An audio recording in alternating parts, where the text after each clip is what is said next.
Good evening to all of you. Am I audible? Please एक बार public chat में confirm करिए मेरा आवाज़ सुनाई दे रहा है कि नहीं। Very good evening Shatrughan ji, Vijay ji, Aqib. बाकी जिन लोगों को मेरा आवाज़ सुनाई दे रहा है फटाफट से पब्लिक चैट में जवाब दीजिए। Vijay, Aqib, thank you so much for your confirmation. चलिए, Rajshekhar ji very good evening, Shatrughan ji good evening, Shantanu very good evening. चलिए, तो जैसे कि कल के क्लास में हम लोग डिसाइड किए थे, है ना। Madhusmita ji very good evening, good evening Mayank ji. चलिए, मयंक जी ने हमको गुड मॉर्निंग बता दिए हैं। चलिए, गुड मॉर्निंग मयंक जी। और बाकी लोग, अभिषेक ज्वाइन किया। चलिए, ठीक है। तो हम लोग आज पहले क्या करने वाले थे, एक बार फटाफट से कंफर्म करिए। आज हम लोग पहले क्या करने वाले थे? कम्यूटेशन ऑफ पेंशन या कुछ और? क्या होने वाला था? सीसीए को रिवाइज करने वाले थे। चलिए, बट थोड़ा सा पहले हम लोग आज ट्विस्ट ले लेते हैं। हम लोग आज पहले सीसीए को रिवाइज नहीं करेंगे। 2-3 सवाल मैं चलिए पूछ लूँगा क्योंकि हम आप लोगों को बोला था। बट उसके पहले हम लोग कम्यूटेशन ऑफ पेंशन रूल को पढ़ लेंगे, फिर जाके हम लोग सीसीए को पढ़ेंगे। इसका एक फ़ायदा भी है, पहले आपके दिमाग में केमिकल लोचा होगा, जो आपने रट्टा मार के रखे हैं, जितना रूल पढ़ के रखे हैं। अभी मेरे साथ 1 घंटा डिस्कशन में सारा रूल नंबर आप भूल जाइएगा, और जब आप भूल जाइएगा उसके बाद मैं आप लोगों से पूछूंगा वो रूल नंबर क्या है। ठीक है? महेश, अभिजीत, अरविंद जो भी ज्वाइन किए हैं, है ना, very good evening Arvind ji, Abhijit जी, महेश जी। चलिए, फिर भी 1-2 सवाल सीसीए का पूछ लेते हैं। पहला सवाल देखिए, पूछने से फटाफट जवाब देना है। सस्पेंशन के बारे में कौन सा रूल में बताया गया? सस्पेंशन के बारे में कौन सा? अभिजीत, सीताराम, शांतनु, सचिव, मंदाकिनी, अकीब, राजशेखर, विजय, अरविंद, बहुत बढ़िया। सस्पेंशन के बारे में आपका रूल नंबर 10 में बताया गया, बहुत बढ़िया बात है। अच्छा बताइए, क्लासिफिकेशन ऑफ सर्विसेज के बारे में कहाँ पे बताया गया? Classification of service, classification of services Abhinav ji 6 में नहीं है, 6 में क्लासिफिकेशन ऑफ पोस्ट है। यही कन्फ्यूजन का जगह है, आपको याद रखना है। क्लासिफिकेशन ऑफ सर्विसेज जो है, पहले आपका सर्विसेज के बारे में बताया गया, फिर आपका पोस्ट के बारे में बताया गया। आप इसको इस तरीके से याद रख सकते हैं, सुपरिटेंडेंट ऑफ पोस्ट होता है ना, एसपी, तो आप इसको याद रखिए क्लासिफिकेशन। क्लासिफिकेशन में आप इस टर्म को याद रखिए, SP, SP superintendent of post. यहाँ पे आ जाएगा क्या? सर्विसेज, और आ जाएगा पोस्ट। सर्विसेज के बारे में 4 में बताया गया, और पोस्ट का क्लासिफिकेशन जो है इसके बारे में आपका 6 में बताया गया। पेनल्टीज़ के बारे में कहाँ पे बताया गया, फटाफट से बताइए। पेनल्टीज़, पेनल्टीज़ के बारे में रूल नंबर 11, वेरी गुड, बहुत बढ़िया। अच्छा, रिव्यू के बारे में कहाँ पे बताया गया? रिव्यू, ये बताइएगा तब हम समझेंगे। चलो, आप पढ़े हैं रिव्यू। चलिए, आंसर आया 29, 29, 29, 29 ए।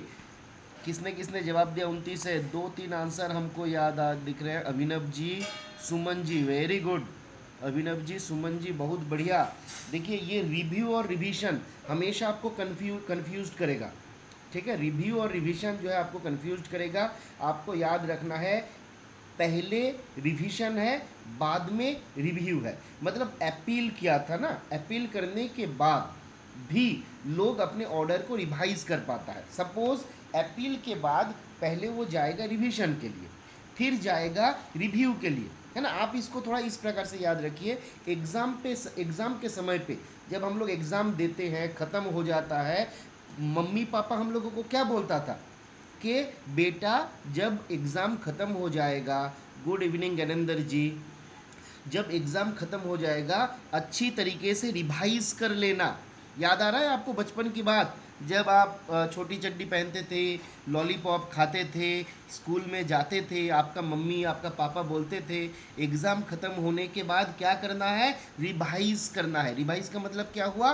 रिवीजन, है ना। रिवाइज का मतलब क्या हुआ? रिवीजन। तो आपका पहले आता है रिवीजन, पहले क्या आता है? रिवीजन। और रिव्यू कब होता था? रिव्यू जब हमने एग्ज़ाम दे दिया, मान लीजिए स्क्रूटनी वगैरह हो गया, फिर हम एग्जामिनर को बोले कि नहीं सर फिर से देखिए मेरा नंबर बढ़ने वाला है, वो होता है रिव्यू। तो रिव्यू बाद में होता है, और प्रेसिडेंट ऑफ इंडिया जो है वो अपना ऑर्डर को रिव्यू कर सकता है, जिस कारण से रिव्यू बाद में आएगा, तो 29A में आएगा। ठीक है, रिव्यू बाद में आएगा, पहले आपका रिवीजन आएगा। अपील, रिवीजन, रिव्यू, आप इस तरीके से इसको याद रख सकते हैं, है ना। चलिए, तो फिलहाल अभी हम लोग और CCA को लेके अभी फिलहाल चर्चा नहीं करेंगे। पहले हम लोग थोड़ा सा 1 घंटे का क्लास कर लेते हैं कम्यूटेशन ऑफ पेंशन रूल के ऊपर। जब कम्यूटेशन ऑफ पेंशन रूल हमारा ख़त्म हो जाएगा, मतलब डिस्कशन आधा 1 घंटे का हम लोग कर लेंगे, उसके बाद फिर हम लोग वापस आएंगे और CCA मुझे पूरा भरोसा है कल आप लोगों को बताने के बाद आप लोग अच्छे से उसको रिवाइज किए हैं, और कुल 35 रूल जो CCA में है, और टोटल कितना चैप्टर है, कोई एक जन बताइए तो हमको, total how many chapters are there in CCA rule, total कितना चैप्टर है सीताराम ज्ञानेंद्र? उन 35 तो रूल है भाई, 9 चैप्टर है ना। तो ये जो 9 चैप्टर है इसके बारे में हम लोग 9 चैप्टर और 35 रूल के बारे में भी हम लोग डिस्कशन कर लेंगे। ठीक है, तो उसके पहले हम लोग आते हैं CCS commutation of pension rule 1981, जिसका क्लास हम लोग लास्ट कल येस्टरडे जो क्लास था उसी में हम लोग शुरू किए थे, और कुछ थोड़ा सा ही हम लोग डिस्कशन किए थे। आज इसको हम लोग फिर से डिस्कस करेंगे, जो बाकी पोर्शन है। CCS हम लोग जानते हैं, central civil services, commutation of pension में हमको सर्टेन अमाउंट को कम्यूट करने का अधिकार दिया जाता है, और ये रूल जो है 1981 में आया था। फटाफट से पब्लिक चैट में हमको बताइए कब से ये रूल आपका लागू हुआ था। The date from which commutation of pension rule has come into effect, कब से लागू हुआ था, कब से कम्यूटेशन ऑफ पेंशन रूल जो है लागू हुआ था? 1781, वेरी गुड। 17 मतलब 1 जुलाई 1981 से 1 जुलाई को आपका डॉक्टर्स डे भी होता है ना, 1 जुलाई को आपका डॉक्टर्स डे भी होता है, तो डॉक्टर्स डे के दिन आपका कम्यूटेशन ऑफ पेंशन जो है ये रूल आपका लागू हुआ था, है ना। तो रूल नंबर 1 जो शॉर्ट टाइटल कमेंसमेंट था ये हम लोग ऑलरेडी देखा था।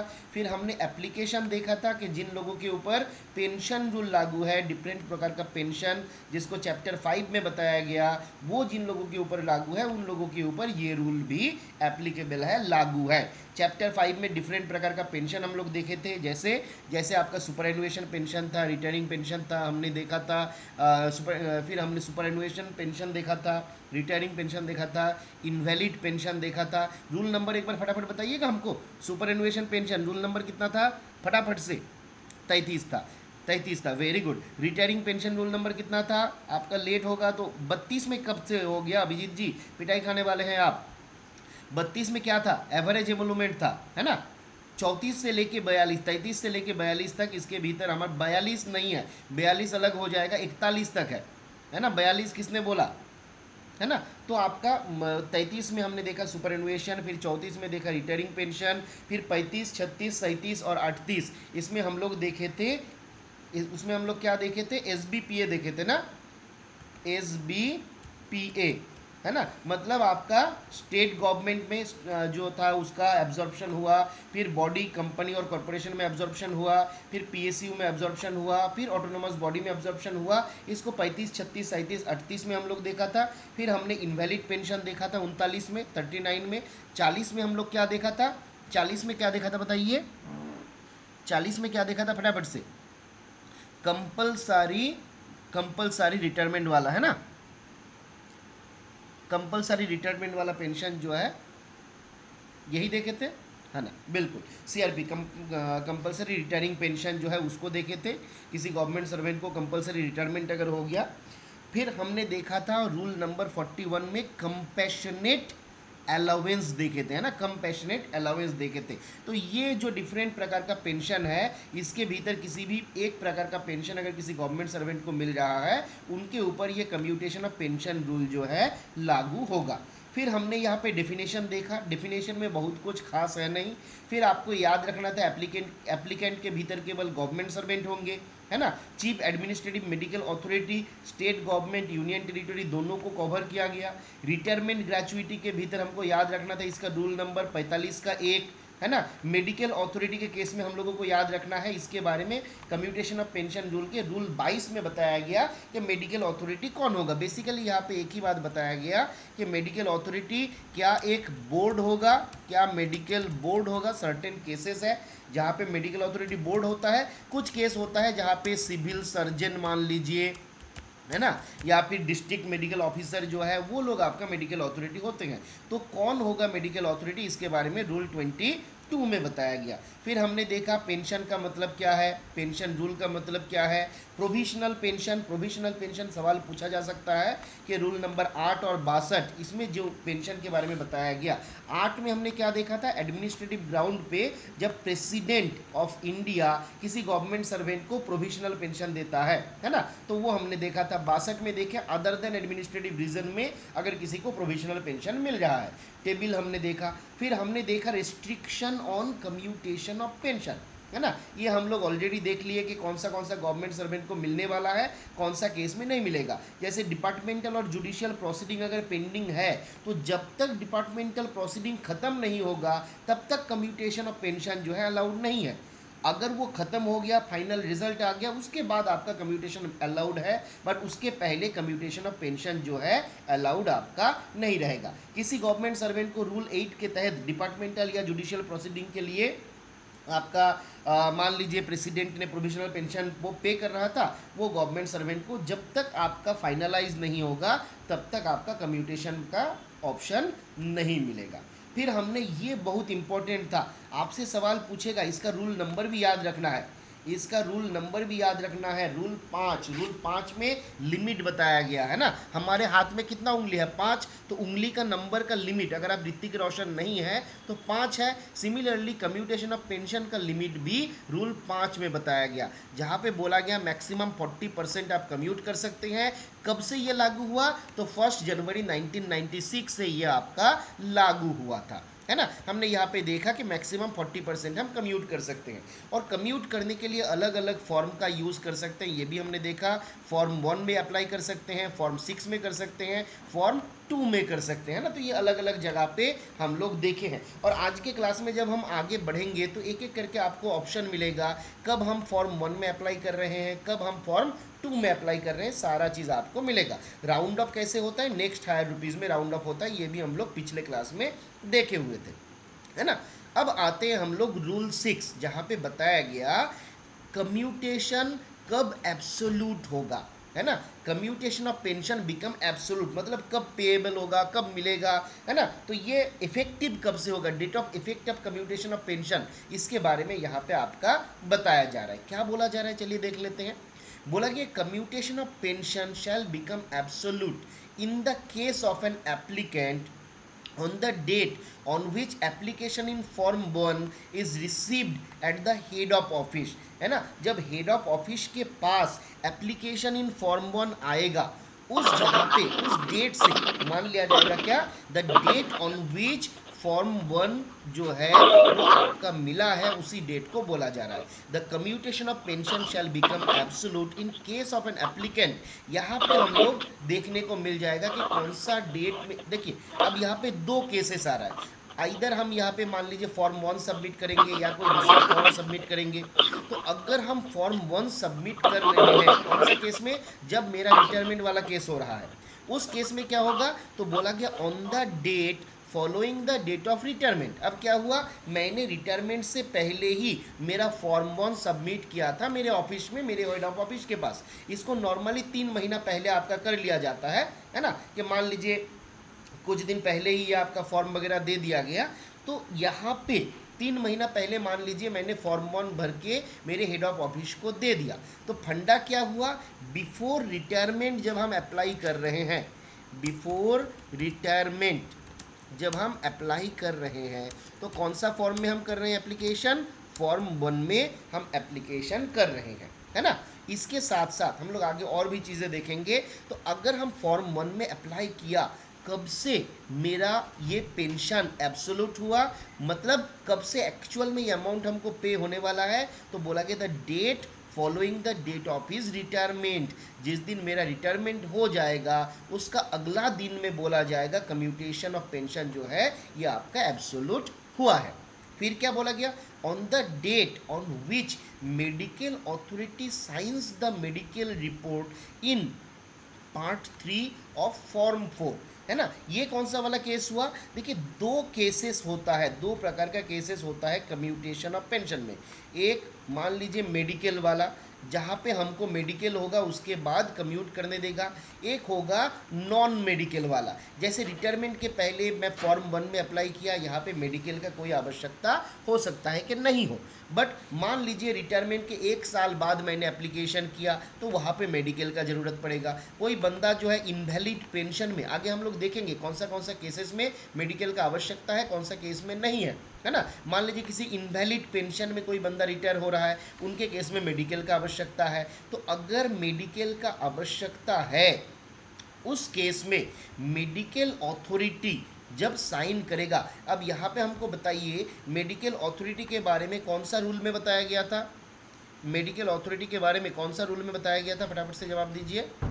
21 था सीताराम जी, 3 था, 22 था, है ना। मेडिकल अथॉरिटी के बारे में हम लोग कहाँ 3 पे देखे थे मेडिकल अथॉरिटी, अरे डेफिनेशन का बात नहीं कर रहा हूँ, 3 में तो डेफिनेशन दिया गया था, बट डेफिनेशन में जब आप मेडिकल अथॉरिटी देखे थे तो वहाँ पे क्या बोला गया था, medical authority means medical authority referred in rule 22। 3 में डेफिनेशन तो था, बट इसके बारे में कहाँ पे बताया गया कि कौन होगा मेरा मेडिकल अथॉरिटी। चलिए मैं एक बार दिखा देता हूँ, कल के क्लास में भी शायद मैं आपको दिखाया था। ये देखिए मेडिकल अथॉरिटी के बारे में बताया गया, क्या बोला गया, मेडिकल अथॉरिटी कौन हो सकता है मेडिकल बोर्ड होगा, कौन सा केस में, इनवैलिड पेंशन के केस में। जब कोई गवर्नमेंट सर्वेंट को इनवैलिड पेंशन मिल रहा है, कौन सा रूल में इनवैलिड पेंशन के बारे में बताया गया था, फटाफट रूल नंबर बताइए। रूल नंबर 39 पे इनवैलिड पेंशन के बारे में बताया गया। तो वो 39 पे जो इनवैलिड पेंशन हमको मिलने वाला है, अब ये कौन सा ग्राउंड पे मिलता है, कोई बंदा मान लीजिए फिजिकली या मेंटली इनकैपेसिटेटेड अगर हो जाता है उस केस में इनवैलिड पेंशन मिलता है। मतलब वो बंदा जो है बीमार है ना, जिस कारण से उसका मेडिकल एग्जामिनेशन जो है मेडिकल बोर्ड करेगा। अब बोर्ड में क्या होता है, मान लीजिए कोई ईयर वाला रहेगा, नाक कान गला वाला, है ना, फिर मान लीजिए कोई हार्ट वाला रह गया, कोई आई वाला रह गया, तो एक साथ में आँख कान गला, फिर मान लीजिए आपका हार्ट, फिर मान लीजिए लिवर, ये अलग अलग डॉक्टर, मान लीजिए आपका रह गया मेडिसिन का रह गया, तो इनका एक बोर्ड रहेगा, वो बोर्ड डिसाइड करेगा ये बंदा फिट है कि नहीं। बट अदर केसेस में जैसे मान लीजिए रिटायरमेंट के 1 साल बाद किसी गवर्नमेंट सर्वेंट ने कम्यूटेशन के लिए अप्लाई किया, है ना, तो उस केस में क्या होगा, मेडिकल एग्जामिनेशन मैंडेटरी हो जाएगा। उस केस में कौन मेडिकल एग्जामिनेशन करेगा, तो बोला जा रहा है जो सिविल सर्जन है वो करेगा, या फिर जो डिस्ट्रिक्ट मेडिकल ऑफिसर होगा वो करेगा। तो इस केस में मेडिकल ऑफिसर होंगे सिविल सर्जन या डिस्ट्रिक्ट मेडिकल ऑफिसर। क्लियर है। तो मेडिकल अथॉरिटी के बारे में कहाँ पे बताया गया, रूल 22 में बताया गया, इसको आपको याद रखना है। तो मेडिकल अथॉरिटी जिस दिन मेडिकल रिपोर्ट में सबमिट करेगा, अब मेडिकल रिपोर्ट में कौन सा फॉर्म में साइन करना रहता है, तो फॉर्म 4 का पार्ट 3 में मेडिकल अथॉरिटी का साइन होता है। आगे आप लोग और डिटेल में देखिएगा इसको कि फॉर्म 4 का कितना अलग अलग पार्ट होता है, उसको कौन भरेगा कैसे भरेगा वो भी आपको मिल जाएगा। तो मेडिकल अथॉरिटी फॉर्म 4 का पार्ट 3 में साइन करेगा, और जिस दिन साइन करेगा ऑन द डेट, देखिए उसी दिन, फॉलोइंग डेट नहीं, रिटायरमेंट के केस में डेट जो फॉलोइंग डेट होगा वो होगा एब्सोल्यूट का डेट, बट मेडिकल के केस में जिस दिन साइन किया वही दिन जो होगा वो हो जाएगा आपका absolute computation of pension absolute होने का डेट। क्लियर है। अब देखिए एक्सेप्शन, कुछ एक्सेप्शन यहाँ पे दिया गया, क्या क्या एक्सेप्शन दिया गया, बोला गया in case of an applicant who is drawing his pension from treasury और अकाउंट्स ऑफिसर। अब ये ट्रेजरी के भीतर सब ट्रेजरी भी इंक्लूडेड है, आप याद करके देखिए पेंशन रूल हम लोग पढ़े थे, पेंशन ड्रॉइंग डिसबर्सिंग ऑफिसर के भीतर अकाउंट ऑफिसर हो सकता है, ट्रेजरी हो सकता है, बैंक हो सकता है, पोस्ट ऑफिस हो सकता है ना, ये सारा जो है आपका हो सकता है। अब ट्रेजरी या सब ट्रेजरी या अकाउंट्स ऑफिसर से अगर कोई गवर्नमेंट सर्वेंट पेंशन को ड्रॉ कर रहा है, उस केस में the reduction of amount of pension, कौन सा क्या होगा, the reduction of amount of pension on account of commutation shall be operative from the date of receipt of commutation value of pension, commuted value of pension, or at the end of 3 months after the issue of authority after issue of authority by the accounts officer for the payment of commuted value of pension. क्या क्या हुआ फंडा, देखिए हम लोग इसको और एक बार देख लेते हैं। तो मान लीजिए कि कोई गवर्नमेंट सर्वेंट को ट्रेजरी से या अकाउंट्स ऑफिसर से पेंशन ड्रॉ कर रहा है। अब जिस दिन अमाउंट ऑफ पेंशन में रिडक्शन होता है, the reduction in the amount of pension on account of commutation shall be operative from the date of receipt of commuted value of pension। जिस दिन उस गवर्नमेंट सर्वेंट को कम्यूटेड वैल्यू ऑफ पेंशन, जिसका calculation हम लोग previous class में भी देखे थे, आज उसको दोबारा एक बार देख लेंगे। तो जिस दिन वो कम्यूटेड वैल्यू लमसम अमाउंट उस गवर्नमेंट सर्वेंट को मिलेगा, क्या हुआ, लमसम अमाउंट जिस दिन उस गवर्नमेंट सर्वेंट को मिलेगा, और at the end of 3 months after the issue of authority, या फिर अकाउंट्स ऑफिसर जब ऑथोराइजेशन करेगा, ऑथोराइज करेगा, वहाँ से 3 महीना, इन दोनों के भीतर जो भी पहले हो जाएगा उस दिन को बोला जाएगा एब्सोल्यूट हो रहा है कम्यूटेशन ऑफ पेंशन। क्लियर हुआ फंडा क्या हुआ। तो हमने यहाँ पे देखा कोई गवर्नमेंट सर्वेंट अगर अकाउंट्स ऑफिसर से या ट्रेजरी से पेंशन ले रहा है, मान लीजिए कि 5/5/2025 में उस गवर्नमेंट सर्वेंट को लमसम पेमेंट मिल गया, ठीक है, लमसम पेमेंट रिसीव्ड, ठीक है। फिर क्या हुआ, ऑर्डर कब इशू हुआ था, तो बोला जा रहा है इस केस में उस गवर्नमेंट सर्वेंट को ऑर्डर इशू कब हुआ था, तो मान लीजिए हम यहाँ पे ले लेते हैं 2/2/2025 में, ठीक है, 2/2/2025 में ऑर्डर इशू हुआ था, मतलब ऑथोराइज किया गया था, ऑथोराइजेशन बाय अकाउंट्स ऑफिसर। तो 2/2/2025 में अकाउंट्स ऑफिसर ने ऑथोराइज किया, और 5/5/2025 में लमसम पेमेंट वो बंदा ने रिसीव किया। अब देखिए ये ऑथोराइजेशन जब इशू हुआ, यहाँ से अगर हम 3 महीना जोड़ देते हैं तो डेट कौन सा होता है, तो डेट होता है 2/5/2025। अब ये 2/5/2025 और 5/5/2025, इन दोनों के भीतर जो भी अर्लियर है, मतलब पहले कौन सा आया 2/5/2025, तो 2/5/2025 this date will be called as the date of क्या बोलता है एब्सोल्यूट, एब्सोल्यूट जो हुआ है उस डेट को माना जाएगा, कौन सा डेट, 2/5/2025 का डेट को। क्लियर हुआ कि नहीं बताइए फटाफट से अपने चैट में। अगर किसी का कोई डाउट रहेगा ना, सुरेश जी म्यूट कर लीजिए भैया, आप आपका अनम्यूट है, सुरेश जी म्यूट कर लीजिए, एक बार और बताना है। चलिए कोई बात नहीं, एक बार कहे 10 बार बताएंगे, बोलने का ही काम है हम लोगों का। तो हमने क्या बोला, यहाँ पे क्या बोला जा रहा है, देखिए, in case an applicant who is drawing his pension from a treasury और accounts officer, the reduction in the amount of pension on account of commutation, जिस ये जो हुआ, मतलब इसको हम लोग क्या बोलते हैं कि कब एब्सोल्यूट हुआ, कब आपका ये एब्सोल्यूट हुआ, शैल बी ऑपरेटिव, ये कब से एब्सोल्यूट होगा, तो बोला जा रहा है shall be operative from the date of receipt of commuted value of pension, जिस दिन उस गवर्नमेंट सर्वेंट को कम्यूटेड वैल्यू ऑफ पेंशन मिला, मतलब जो लमसम अमाउंट है वो पे किया गया, और at the end of 3 months after the issue of authority, मतलब ऑर्डर जो पे अकाउंट्स ऑफिसर ने पे किया, तो ये दोनों के भीतर जो डेट पहले आएगा, तो जिस दिन अथॉरिटी इशू किया गया अर्थात ऑर्डर इशू किया गया वहाँ से 3 महीना, या फिर जिस दिन लमसम अमाउंट पे कर दिया गया,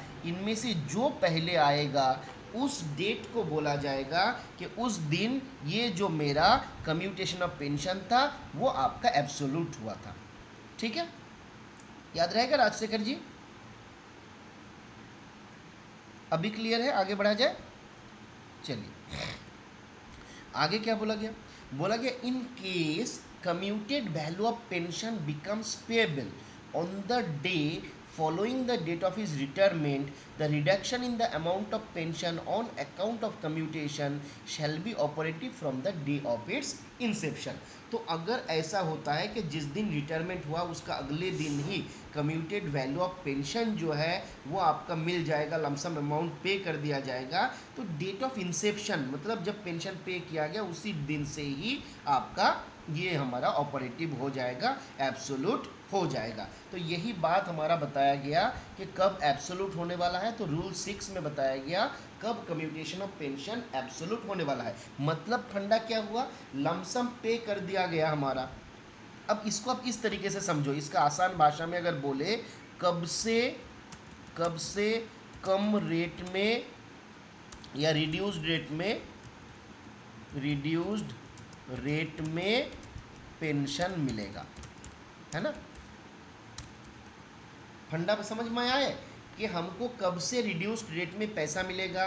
तो बोला गया जिस दिन आपका हमारा जो pension become absolute, commutation of pension become absolute, मतलब जिस दिन हमको कम रेट में पेंशन मिलना स्टार्ट होगा उस दिन को हम बोलते हैं कम्यूटेशन ऑफ पेंशन का एब्सोल्यूट होने का दिन।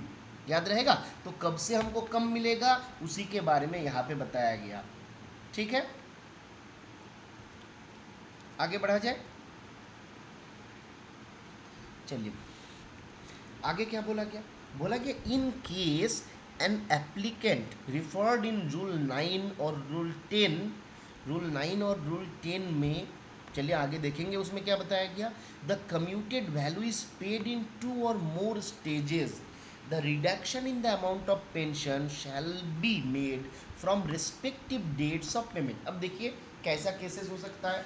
मान लीजिए किसी गवर्नमेंट सर्वेंट को पहले प्रोविजनल पेंशन मिल रहा था, है ना, पहले प्रोविजनल पेंशन मिल रहा था, और प्रोविजनल पेंशन जो है मान लीजिए 20,000 करके मिल रहा था। उसके बाद फाइनल पेंशन आया, फाइनल पेंशन में कैलकुलेट किया गया कि नहीं, उसको 30,000 करके मिलना था। अब क्या हुआ, पहले हमको ये 20,000 का 40% मिलेगा, है ना। मान लीजिए मैंने 40% को कम्यूट करवाया। अब बाद में हुआ फाइनल पेंशन, तो ये 30,000 का 40% मिलेगा, है ना। 30,000 का 40% मिलेगा। अब 30,000 का 40% करने पे होता है 12,000, 20,000 का 40% करते हैं तो होता है 8,000। अब देखिए ये आपका जो गैप हो गया ना दोनों के भीतर, तो यही चीज़ बोला जा रहा है जहाँ पे हमको ये अलग अलग स्टेजेस में मिलता है। कम्यूटेड वैल्यू जो है ये अलग स्टेजेस में दिया जाता है। उस केस में रिडक्शन पेंशन से कितना अमाउंट होने वाला है वो भी उस रिस्पेक्टिव डेट से होगा। मतलब जब हमको ये 8,000 के हिसाब से रिडक्शन हुआ तो वो हमारा उस समय से चालू होगा। फिर जब हमको ये सर्टेन फाइनल पेंशन वगैरह मान लीजिए आ गया, तो उस जगह पे वहाँ से जब से ये रिडक्शन हुआ उससे हमारा ये इफेक्टिव होगा, है ना। तो ये डेट हमको याद रखना रहेगा। एब्सोल्यूट कब होगा तो ये हमको याद रखना रहेगा। इस केस में ऐसा हो सकता है रिस्पेक्टिव डेट से होगा, जब अलग अलग केस में 2 या 3 स्टेजेस में हमको कम्यूटेड वैल्यू मिल रहा था, उस जगह पे अलग अलग स्टेजेस में होगा। ठीक है, फिर क्या बोला गया, ये जब हमारा पेमेंट होता है, the date on which payment of commuted value of pension was made to the applicant और the commuted value was credited to the applicant's account shall be entered in both half of pension payment order.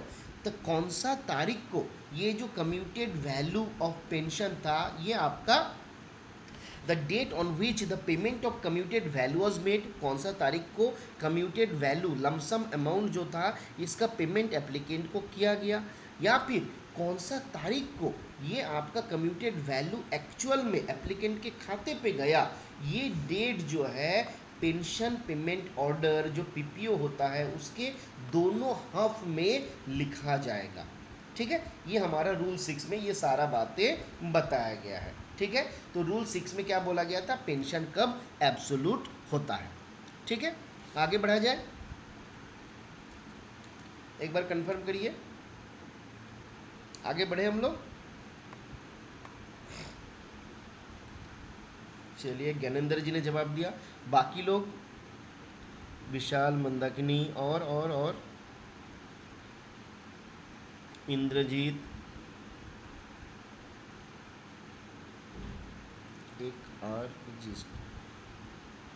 एक आर्जिस्ट मतलब आकिब जी आपको समझने में दिक्कत हो हुआ है ना, तो एक बार दोबारा बताइएगा तो हम लोग दोबारा उसको डिस्कस कर लेंगे। ठीक है, चलिए एक मिनट।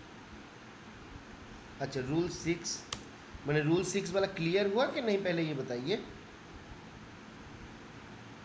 अच्छा, रूल 6 क्लियर हो गया। ठीक ठीक। अच्छा, क्लियर नहीं हुआ, चलिए इसको हम लोग और थोड़ा सा डिटेल्स में जाते हैं।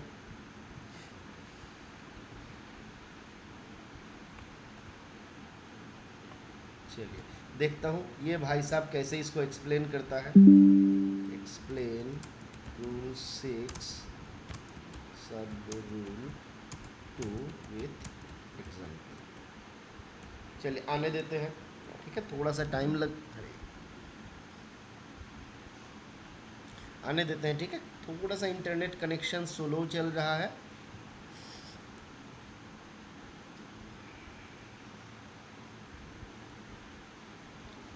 बड़ा बदमाश है, 1 मिनट प्लीज़ वेट करिए।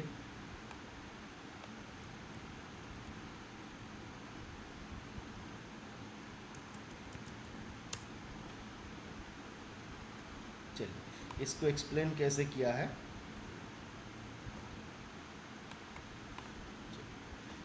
If a pensioner's commuted pension lump sum amount in exchange of reduced monthly pension is disbursed in multiple installments instead of on time payment, the pension deduction, that is the lower monthly pension, will begin separately from the date of each payment, not from a single date। चलिए इसको अच्छी अलग से ये नहीं किया हुआ है। हाँ,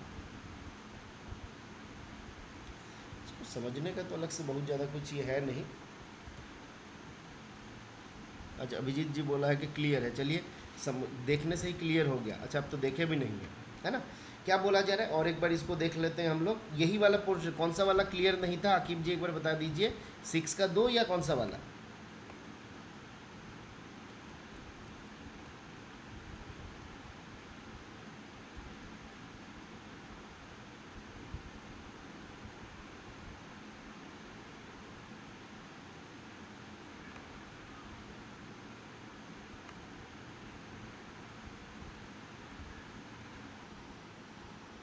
अच्छा चलिए, बीच में ना एक बार हमारा स्टॉप हो गया था, रिकॉर्ड करना मैं भूल गया। अच्छा, एक बार एक काम करते हैं, पहले हम लोग रूल 12 तक इसको जो हम लोग डिस्कस किए ना, इसको एक बार समराइज भी कर लेते हैं और एक बार कंप्लीट भी एक बार हम लोग इसको रिवाइज कर लेते हैं। इसके भीतर हम लोग ऑलरेडी फटाफट से पहले इसको हम देख लेते हैं। सीसीए का लास्ट क्लास 29, 30, 31 छूटा हुआ है, तो अगर छूटा हुआ है तो उसको और एक दिन डिस्कस हम लोग कर लेंगे, है ना, कोई नहीं। अच्छा, फटाफट से हमको बताइए, अभी हम लोग थोड़ा सा कम्यूटेशन ऑफ पेंशन को ही रिवाइज कर लेते हैं, जहाँ तक आज हम लोग डिस्कस किया। पहले पहले बताइए, date from which commutation of pension rule has come into force. फटाफट से बताइए, कम्यूटेशन ऑफ पेंशन रूल जो है कब से आपका लागू हुआ था। 1/7/1981 से ये रूल हमारा लागू हुआ था। बढ़िया है, चलिए फिर फटाफट से जवाब देना है। नितिन, गणेंद्र, सुधाकर, देवाशीष, बहुत बढ़िया। अब बताइए, pension, different types of pension के बारे में कौन सा चैप्टर में बताया गया, पेंशन रूल के कौन सा चैप्टर में डिफरेंट टाइप्स ऑफ पेंशन के बारे में बताया गया। आकिब, सुधाकर, हेमलता, सच्ची, गणेंद्र, सीताराम, अभिनव, शत्रुघ्न, देवाशीष, मयंक, बिल्कुल चैप्टर 5 में इसके बारे में बताया गया था। अच्छा, यहाँ पे जो कट ऑफ डेट दिया गया था, जिसके पहले गवर्नमेंट सर्वेंट जो अपॉइंट किया था, उन लोगों अपॉइंटेड हुआ था, उन लोगों को पेंशन रूल के तहत गवर्न होता है। वो कट ऑफ डेट क्या था, एक बार बता दीजिए फटाफट से नितिन जी, अभिनव। 31/12/2003 जो है वो कट ऑफ डेट था। बढ़िया है। अच्छा बताइए, रिटायरमेंट ग्रेचुइटी के बारे में कौन सा चैप्टर में, कौन सा रूल में बताया गया। रिटायरमेंट ग्रेचुइटी कौन सा रूल में बताया गया। रूल नंबर 45 का 1, 45 का 1, अभी भी 34 कहाँ से आ रहा है ना। 45 का 1 34 में था। 34 में हम लोग क्या देखे थे, रिटायरिंग पेंशन देखे थे। हम रिटायरमेंट ग्रेचुइटी के बारे में बता रहे हैं, रिटायरिंग पेंशन नहीं। आपको ध्यान देना है, रिटायरिंग पेंशन अलग हो गया और रिटायरमेंट ग्रेचुइटी हमारा अलग हो गया। अच्छा, मेडिकल अथॉरिटी कौन कौन बनेगा, कौन सा रूल में बताया गया, मेडिकल अथॉरिटी कौन कौन बनेगा, कौन सा रूल। सच्ची, हेमलता, राजशेखर, आकिब, शत्रुघ्न, मयंक, गणेंद्र, अभिनव, सुधाकर, वेरी गुड। रूल 22 में इसके बारे में बताया गया। अच्छा बताइए, प्रोविजनल पेंशन पे करने के बारे में कौन सा पेंशन रूल में इसका प्रोविजन दिया गया। 2 पेंशन रूल का जिक्र हम लोग देखे थे, फटाफट से बता दीजिए। रूल 8 और 68, वेरी गुड, रूल 8 और 68 के में इसके बारे में बताया गया था। बहुत बढ़िया। अच्छा बताइए, कोई एक गवर्नमेंट सर्वेंट है जिनको प्रोविजनल पेंशन मिल रहा है ड्यू टू डिसिप्लिनरी प्रोसीड्योर, क्या वो आपका कम्यूट करवा सकता है? कितना परसेंटेज कम्यूट करवा सकता है? नहीं कर पाएगा, है ना, क्योंकि उस बंदे को डिसिप्लिनरी प्रोसीड्योर पेंडिंग है, जिस कारण से कम्यूटेड आपका प्रोविजनल पेंशन मिल रहा है, तो वो आपका अलाउड नहीं होगा। अच्छा बताइए, कितना परसेंटेज मैक्सिमम कम्यूट कर सकते हैं? कितना परसेंटेज मैक्सिमम कम्यूट कर सकते हैं? 40%। और ये कौन सा डेट से लागू हुआ? वेरी गुड, स्वराज जी, ज्ञानेंद्र, सुधाकर, शत्रुघ्न, अभिजीत, है ना, 1/1/1996, वेरी गुड, 1/1 नितिन, सीताराम, राजशेखर, हेमलता और अभिनव, सुधाकर, ज्ञानेंद्र, वेरी गुड, है ना, 1/1/1996। अच्छा बताइए, एप्लीकेशन करने के लिए 3 फॉर्म हमने देखा था, 3 फॉर्म हमने देखा था, फॉर्म 1 था, फॉर्म 2 था, और एक कौन सा फॉर्म था जिसको हमको पेंशन पेपर के साथ देना था? और एक कौन सा फॉर्म था जिसको फॉर्म 6 का 5 नंबर आइटम को टिक करना था, है ना, 1 2 6, 1 2 6, फॉर्म 1, फॉर्म 2 और फॉर्म 1 2 6, बिल्कुल 126, वेरी गुड। चलिए, अच्छा बताइए, इसके बाद राउंड ऑफ जो होता है वो आपका नेक्स्ट हायर रुपीज़ में होता है या नियरेस्ट रुपीज़ में होता है? नेक्स्ट हायर रुपीज़ में होता है, वेरी गुड, बहुत बढ़िया, अच्छी बात है। अच्छा बताइए, कोई एक गवर्नमेंट सर्वेंट जो है रिटायर कर गया, है ना, उस केस में कम्यूटेशन कब एब्सोल्यूट होगा? उस केस में कब कम्यूटेशन एब्सोल्यूट होगा? बिल्कुल, बताइए, कम्यूटेशन कब एब्सोल्यूट होगा? फॉलोइंग डे में होगा, है ना, the date following the date of his retirement, date following the date of his retirement. अच्छा, मेडिकल ऑफिसर ने साइन कर दिया 3/4 में, फॉर्म 4 का पार्ट 3, फॉर्म 4 का पार्ट 3 में मेडिकल ऑफिसर ने साइन किया, यहाँ पे डेट फॉलोइंग होगा या फिर सेम डेट जिस दिन सिग्नेचर होगा उसी दिन होगा? फटाफट से बताइए, सेम डेट होगा, मेडिकल के केस में सेम डेट होगा, यहाँ से सवाल 100% रहेगा। ज्ञानेंद्र जी, फॉलोइंग नहीं है, मेडिकल के केस में सेम डेट है, मेडिकल के केस में सेम डेट है, इसको आपको याद रखना रहेगा, ठीक है। फिर आपका बताया गया अकाउंट्स ऑफिसर ने ऑर्डर किया, है ना, अकाउंट्स ऑफिसर ने ऑर्डर किया, उस केस में आपका कब से होता है इफेक्टिव? एब्सोल्यूट कब से होगा? अकाउंट्स ऑफिसर ने ऑर्डर किया, सेम डेट से होगा, 3 मंथ्स आफ्टर और date on which lump sum amount is received whichever is earlier, order से 3 महीना या फिर जिस दिन कम्यूटेशन वैल्यू जो है मिल गया उस दिन, इन दोनों के भीतर जो भी पहले होगा उस दिन को बोला जाएगा date of commutation become absolute, very good, है ना, 3 months whichever is earlier, तो यह आपको याद रखना रहेगा। अच्छा बताइए, एब्सोल्यूट कम्यूटेशन जो हो रहा है इसके बारे में कौन सा रूल में बताया गया? कौन सा रूल में बताया गया? रूल 6 में बताया गया था, वेरी गुड। रिस्ट्रिक्शन के बारे में कहाँ पे बताया गया था? रिस्ट्रिक्शन के बारे में 4 में बताया गया था, वेरी गुड। लिमिट के बारे में कहाँ पे बताया गया था? लिमिट के बारे में 5 में बताया गया था, बहुत बढ़िया, है ना।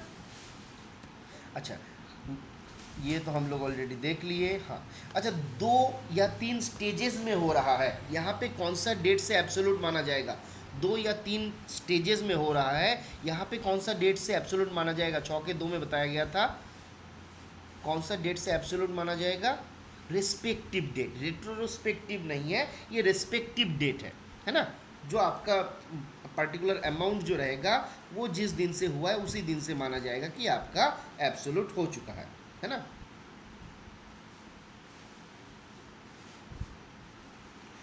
रिडक्शन जो है बेसिकली एक फंडा यहाँ पे ये भी है, रिडक्शन जो है वो तो रेट्रोस्पेक्टिव डेट से ही होगा, मतलब रिस्पेक्टिव डेट से ही होगा, बट रिस्टोरेशन जब हम बात करेंगे तो जिस दिन वो पहला हुआ था उसी डेट से आपका हो जाएगा, है ना। ये भी बात सही है कि रिस्टोरेशन के केस में, ये रिस्टोरेशन कितने दिन बाद होता है फटाफट से बता दीजिए? रिस्टोरेशन कितने दिन बाद होता है? 15 साल बाद, है ना, 15 साल बाद। और कहाँ से 15 साल होगा? तो जिस दिन एब्सोल्यूट हुआ था उस दिन से, मतलब फॉर्म 6 में हमने देखा था एब्सोल्यूट कब होगा, उस दिन से 15 साल के बाद जो है वो आपका ये हो जाएगा, रिस्टोर हो जाएगा। चलिए आगे बढ़ते हैं। नॉमिनेशन के बारे में कौन सा रूल में बताया गया? नॉमिनेशन के बारे में कौन सा रूल में बताया गया? रूल 7 में आपका नॉमिनेशन के बारे में बताया गया है। नॉमिनेशन के लिए कौन सा फॉर्म भरना होता है फटाफट से बताइए? नॉमिनेशन के लिए कौन सा फॉर्म भरना होता है? फॉर्म 5 भरना रहता है। अच्छा, अगर मान लीजिए हमने नॉमिनी नहीं किया तो कौन सा रूल फॉलो होगा? हमने नॉमिनी किसी को नहीं किया, कौन सा रूल के तहत मिलेगा? पेंशन रूल 2021 के तहत पेमेंट होगा। अच्छा, मान लीजिए पेंशन रूल के तहत पेंशन पे हम मतलब कम्यूटेशन जो है पे नहीं कर पा रहे हैं, तो उस केस में किसको मिलेगा पेमेंट? उस केस में किसको मिलेगा? जो लीगल हेयर होगा उनको आपका इसका पेमेंट मिल जाएगा। आगे हमने देखा कौन सा रूल में बताया गया कि कितना अमाउंट को हम कम्यूट कर सकते हैं। कौन सा रूल में बताया गया कितना अमाउंट को हम कम्यूट कर सकते हैं? रूल 4 में पिटाई खाइएगा सीताराम जी। रूल 8 में, किसने 5 बताया? राजशेखर जी बोले 5 में। देखिए 5 में 40% ठीक है, वो अच्छी बात है। 6 में बताया गया एब्सोल्यूट कब होगा। 8 में बताया गया कि कैलकुलेशन कैसे होगा, मतलब कम्यूटेशन फैक्टर रहेगा, 12 महीने से 12 से मल्टीप्लाई करना रहेगा, और लमसम जो हमारा कम्यूटेशन वैल्यू रहेगा, commutation value into commutation factor into 12। तो ये हमारा जो फॉर्मूला है इसके बारे में रूल 8 में हमको बताया गया है। फिर आता है कम्यूटेशन ऑफ प्रोविजनल पेंशन, जिसके बारे में रूल 9 में बताया गया। और यहाँ पे बेसिकली आप याद रखिएगा 9-6, बंगला में बोलता है 9-6 कोरा, 9-6। तो रूल 9 में 6,000 तक वाला लिमिट जो है उसको दिया गया कि कम्यूटेशन ऑफ प्रोविजनल पेंशन, है ना। तो वहाँ पे हमने क्या देखा था कि 6,000 तक अमाउंट अगर कम्यूट करना है उसके लिए मेडिकल चाहिए कि नहीं?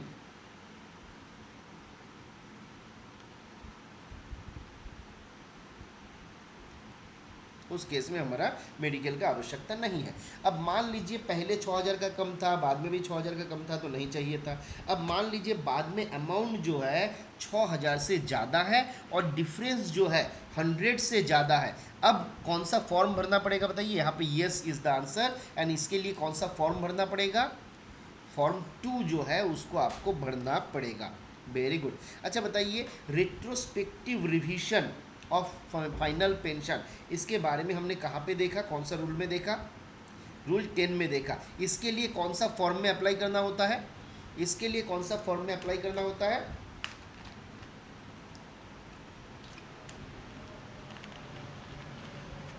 बिल्कुल, रूल 10 में है, और इसके लिए कोई फ्रेश एप्लीकेशन करने का आवश्यकता नहीं है, इसको सुओ मोटो पे किया जाएगा। अच्छा, रिस्टोरेशन जो होता है 15 साल के बाद, इसके बारे में कौन सा रूल पे बताया गया? ये सवाल आपको एग्जाम पे पूछेगा, डुओ मोटो नहीं सुओ मोटो, है ना। रूल 10 के ए में, वेरी गुड नितिन, सुमन, स्वराज, रूल 10 के ए में ये बहुत इंपॉर्टेंट है सवाल आकिब जी, गणेंद्र जी, मंदाकिनी, शत्रुघ्न, ये बहुत इंपॉर्टेंट सवाल है ना। इसको आपको याद रखना रहेगा। और ये 15 साल का कैलकुलेशन कहाँ से होगा? जिस दिन commutation of pension become absolute और operative in accordance with rule 6। Rule 6 के तहत जिस दिन आपका एब्सोल्यूट हुआ उस दिन से 15 साल आपका माना जाएगा। अच्छा, विदाउट मेडिकल एग्जामिनेशन हम पे कर सकते हैं, इसके बारे में जो स्कोप है इसको कहाँ पे बताया गया?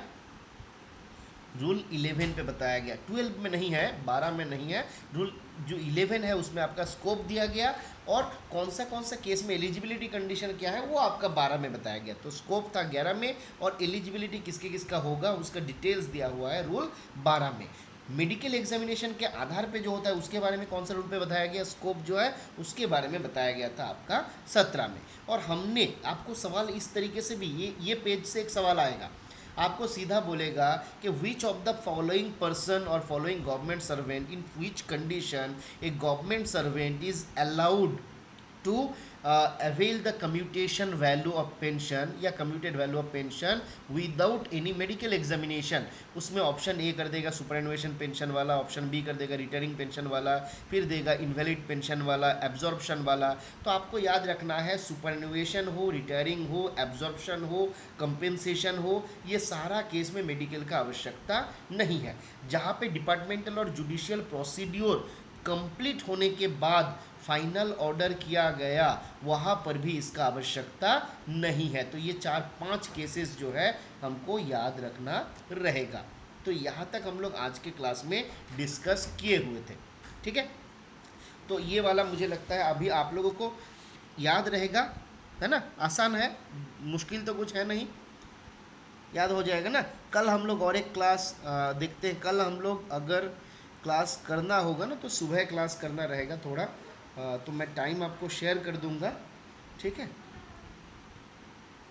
अच्छा चलिए, अब थोड़ा सा हम लोग 10 मिनट में मॉर्निंग, कितना मॉर्निंग में हो पाएगा ये हम इंटीमेट कर देंगे आपको। हो सकता है 11 बजे के आसपास 1 घंटे के लिए हम लोग बैठ सकते हैं, ठीक है। 11 साढ़े 11 बजे से 1 घंटा मान लीजिए, ठीक है। अप्रॉक्स टाइम अभी 11:30 का, हालांकि उसमें भी थोड़ा सा हमको काम है। 11 12 1 हम टाइम आपको भेजेंगे, ट्राई करेंगे पूरा क्लास करने के लिए, बट कल किसने देखा है ना। चलिए अब सी सी ए वाला में आते हैं हम लोग।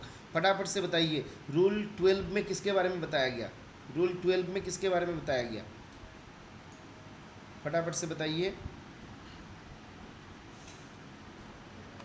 रूल 12 में बताया गया डिसिप्लिनरी अथॉरिटी के बारे में, बहुत बढ़िया। कॉमन प्रोसीडिंग के बारे में कौन सा रूल पे बताया गया? कॉमन प्रोसीडिंग,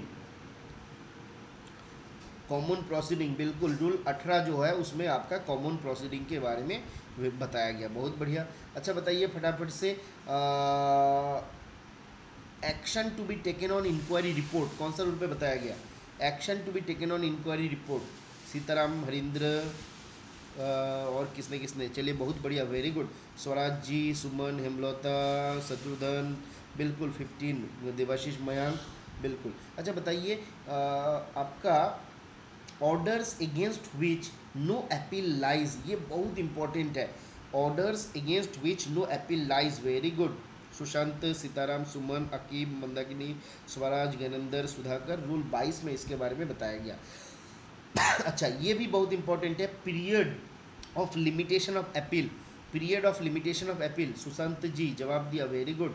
25, बहुत बढ़िया, हरिंद्र जी, अभिजीत जी, सची, रूल 25 में इसके बारे में बताया गया। अच्छा बताइए, रिव्यू के बारे में कहाँ पे बताया गया? रिव्यू आज ही डिस्कस किए थे एक बार, रिव्यू के बारे में 29 के ए में आपका बताया गया था, बहुत बढ़िया। अच्छा बताइए फटाफट से, और आपका जीसीएस के बारे में कहाँ पे बताया गया? GCS, general central service, general central service के बारे में रूल 7 पे बताया गया, बहुत बढ़िया। 6 में किसने बोला? 6 में नहीं, 6 में हम लोग क्लासिफिकेशन ऑफ पोस्ट देखे थे ना, 6 में हम लोग क्लासिफिकेशन ऑफ पोस्ट देखे थे, 4 में हम लोग क्लासिफिकेशन ऑफ सर्विस देखे थे, है ना। चलिए 5 में क्या बताया गया था बताइए? 5 में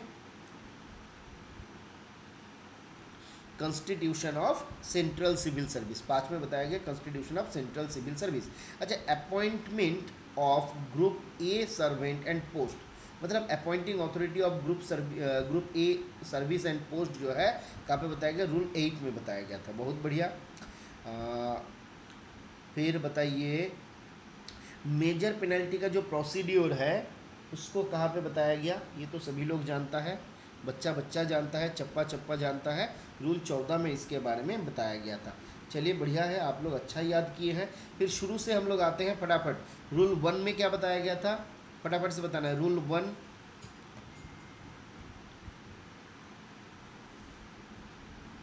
शॉर्ट टाइटल था, कमेंसमेंट था। रूल 1 में क्या था? शॉर्ट टाइटल और कमेंसमेंट। एक बार फटाफट से हम भी आप लोगों के साथ लिख लेते हैं, आप लोग बताइएगा, हम यहाँ पे लिखेंगे, है ना। रूल 1 हमने क्या देखा? Short title and commencement, commencement. Rule 2 में क्या देखा बताइए फटाफट से? रूल 2 में क्या था? रूल 2 में क्या था? रूल 2 में था इंटरप्रिटेशन, इंटरप्रिटेशन। इंटरप्रिटेशन का मतलब बेसिकली यहाँ पे क्या है? इंटरप्रिटेशन का मतलब यहाँ पे डेफिनेशन है ना, डेफिनेशन है ना। चलिए रूल 3 में किसके बारे में बताया गया? रूल 3 में क्या क्या क्या बताया गया? एप्लीकेशन, ये किसके ऊपर लागू रहेगा? Short title, commencement, interpretation, application. फिर रूल 4 में हमने क्या देखा? Classification of services, classification of services, है ना, क्लासिफिकेशन ऑफ सर्विसेज। थोड़ा सा छोटा कर लेते हैं, है ना, क्लासिफिकेशन ऑफ सर्विसेज। फिर आता है रूल 5। रूल 5 में हमने क्या देखा बताइए फटाफट से? अभी आज हम लोग डिस्कस किए थोड़ी देर पहले। रूल 5 में हमने क्या देखा? Constitution of central civil service. इसमें हमने क्या देखा? Constitution of central civil service, है ना। फिर हमने आया रूल 6, जहाँ पे हमने देखा classification of post, classification of post. फिर हमने रूल 7 पे आया। रूल 7 पे हमने क्या देखा बताइए? Rule 7 general central service GCS का साथ हमको देना है, वेरी गुड।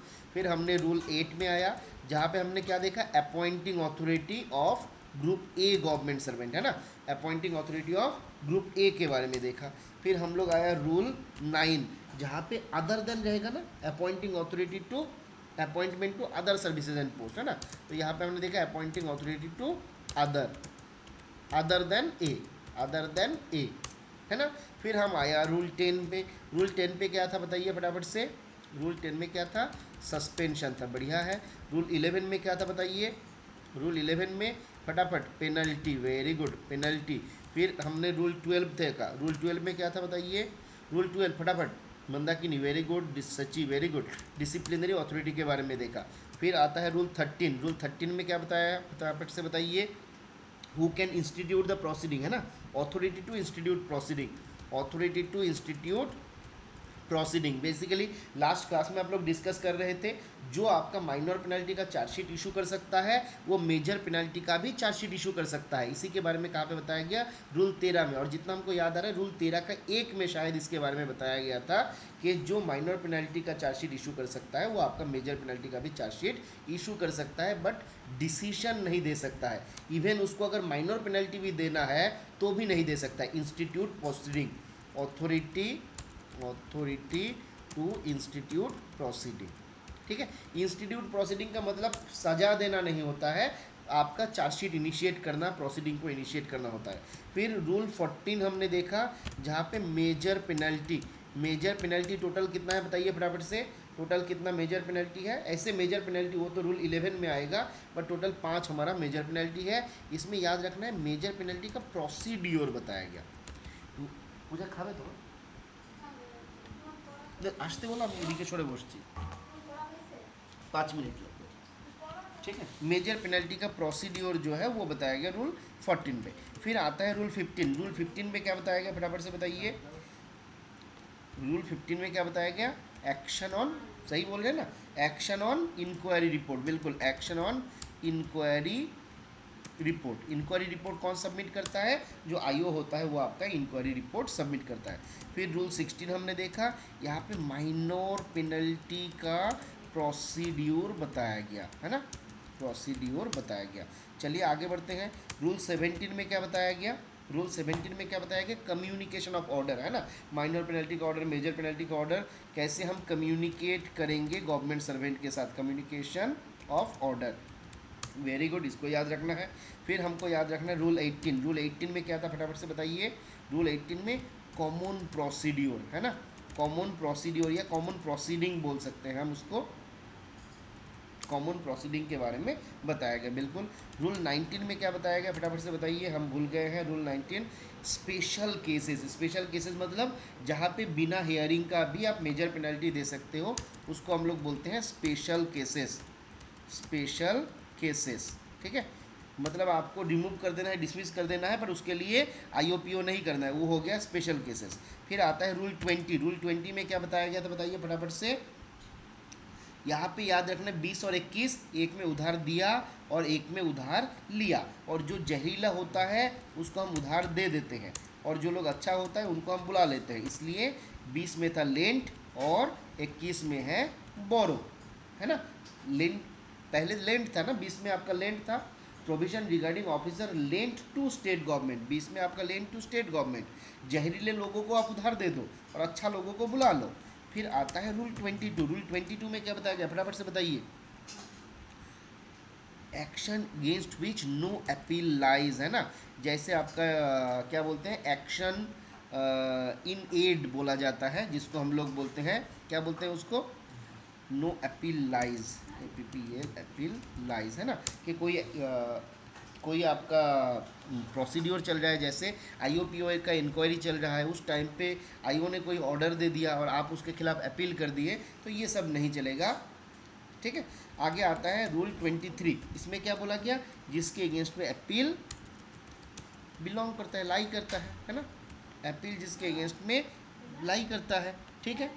फिर आपका आता है 24, रूल 24। रूल 24 में क्या बताया गया बताइए? एपलेट अथॉरिटी, डिसिप्लिनरी अथॉरिटी का डबल पावर रहता है एपलेट अथॉरिटी के पास। फिर आता है रूल 25। 25 में क्या बताया गया, लिमिटेशन, लिमिट है ना, यहाँ पे क्या बताया गया 25 में, पीरियड ऑफ लिमिटेशन। 5 से 25, पी याद रखिएगा, पीरियड, पीरियड ऑफ अपील, इसका जो लिमिटेशन है ना, उसके बारे में यहाँ पे बताया गया।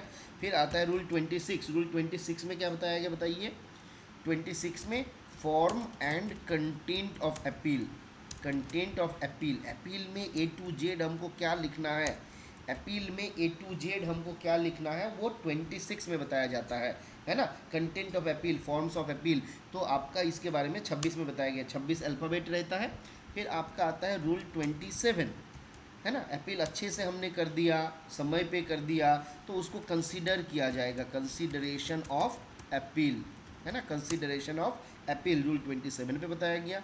फिर रूल 28 में क्या बताया गया, इम्प्लीमेंटेशन ऑफ ऑर्डर, है ना, इम्प्लीमेंटेशन ऑफ ऑर्डर, ऑर्डर जो रहेगा उसको कैसे इम्प्लीमेंट किया जाएगा, है ना। एपलेट अथॉरिटी ने ऑर्डर दिया तो डिसिप्लिनरी अथॉरिटी को उसको मानना पड़ेगा, उसी के बारे में बताया गया।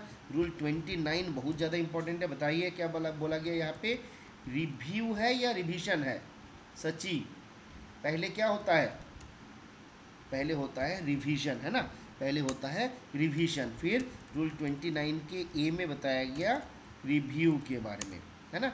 फिर आएगा रूल 30। रूल 30 में क्या बताया गया, ये उतना ज़्यादा इम्पोर्टेंट नहीं है, फिर भी कभी भी पूछा जा सकता है, services of orders and notice, notice और ऑर्डर को कैसे सर्व किया जाएगा उसके बारे में बताया गया। रूल 31 में बताया गया power to relax the time limit and condone delay, condone delay, है ना, डिले को आप माफ़ कर दो भाई, इसके बारे में कहाँ पे बताया गया, रूल 31 में बताया गया। 32 जो है वो आपका डिलीटेड है, और 33 में ट्रांजिटरी प्रोविज़न, 33 जो है ट्रांजिटरी प्रोविज़न है। रूल 34 जो है यहाँ पे बताया गया रिपील एंड सेविंग, और रूल 35 जो है इसमें बताया गया removal of doubt, removal of doubt. अब आज आपको क्या करना है, ये जो 1 से लेके 35 हम लोग देखा, इसको आप कम से कम 5 बार, एटलीस्ट 5 टाइम्स, एटलीस्ट 5 टाइम्स आप लिखिए अपने कॉपी में, है ना। आप पहले याद करिए, क्या आप पहले कैसे करिएगा, देखिए आप ऐसे कर लीजिए, रूल 1, रूल 2, रूल 3, रूल 4, ठीक है। अब मान लीजिए आपको याद है रूल 1, आप लिख दीजिए भाई, शॉर्ट टाइटल है और कमेंसमेंट है। 2 आपको याद है डेफिनेशन मतलब इंटरप्रिटेशन, आप लिख दीजिए। 3 मान लीजिए आपको याद नहीं आ रहा है तो छोड़ो, 4 नंबर पे आप लिख दीजिए। 4 नंबर पे क्या था, क्लासिफिकेशन ऑफ सर्विसेज मान लीजिए, है ना, तो हमने क्लासिफिकेशन ऑफ सर्विस लिख दिया। रूल 5 मान लीजिए हमको याद नहीं आ रहा है, रूल 6 हमको याद है। इसमें फ़ायदा क्या होगा, आपको पता चलेगा कौन सा रूल आपको याद है और कौन सा रूल आपको याद नहीं है। फिर जाके ये जो फिल इन द ब्लैंक्स है ना, इसको भर दीजिए, और 2 बार 3 बार 4 बार इसको याद कर लीजिए। फिर देखिए रूल 1 से लेके 35 तक जो भी हमारा रूल है, सारा रूल आपको याद हो जाएगा, एक भी आप भूलिएगा नहीं, ठीक है। कल ज़रूरत होगा फिर से एक बार इसको पूछेंगे, ठीक है, इसको भी पूछेंगे और कम्यूटेशन ऑफ पेंशन रूल से भी पूछेंगे, और पेंशन रूल से भी हो सकता है पूछ ले, क्या करें, गारंटी कुछ नहीं है, ठीक है। चलिए तो आज हम लोग यहाँ पे समाप्त करते हैं। Thank you all, good night, शुभ रात्रि।